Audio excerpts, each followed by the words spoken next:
It's unbelievable to think about the fact that LeBron, 15 years in, you were talking about, Brendan, and obviously you saw from a teammate standpoint, just the athletic ability that this man has and the amount of minutes that he's continuously played is baffling. Forget about all the statistics. He's the most athletic NBA player I've ever seen and I've ever played against. Some of the plays he's able to make, he's as strong as the centers, but as fast and as quick as the point guards.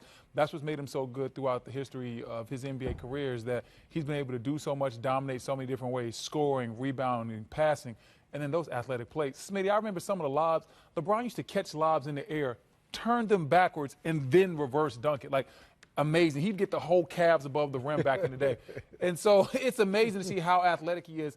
He's still athletic now. He's not as athletic as he was back then, but now his jumper has gotten so much better.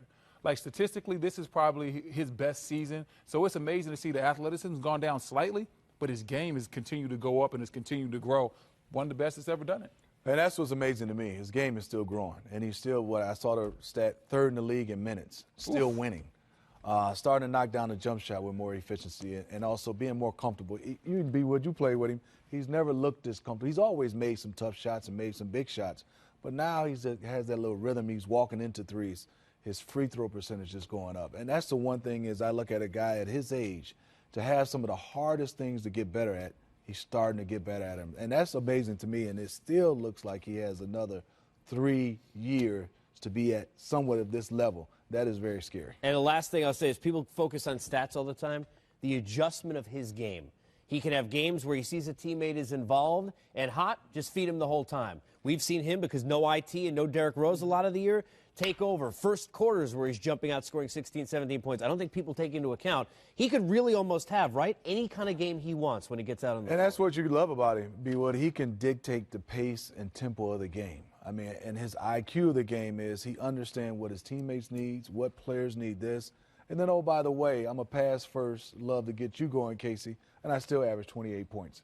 That, to me, is unbelievable for a guy at his age still having the mindset not to be selfish, but be selfish enough to win games and put teammates in right positions. All right, we get a look at Seku's ladder. LeBron is up there, but has he gotten past James Harden? Not just yet, and there's a tie.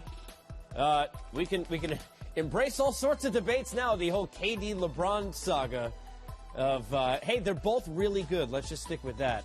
Are you okay with this list in the order it is? Should KD, from an MVP this season standpoint, be it where LeBron is?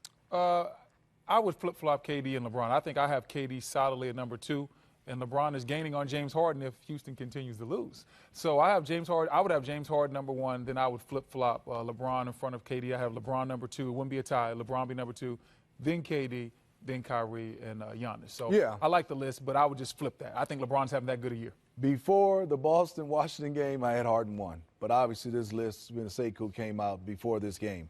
Right now, after the last 2 games, the way James Harden and the Houston Rockets didn't finish the game in decision-making, I am moving LeBron up to 1 and Harden 2, tied with Kevin Durant. LeBron at 1 for me, too. Think about just this stat. Where are they with Chris Paul, right? 15-1 or something like that, and without him? So what about the valuable nature of Chris Paul? What does that do to I mean, it's Harden, been phenomenal. Right? It's been phenomenal. Everybody has to have a sidekick. But I just think James Harden was out in front so far. LeBron's closed that gap. And then these last 2 games for me, I do not like the way the Houston Rockets and James Harden has approached it.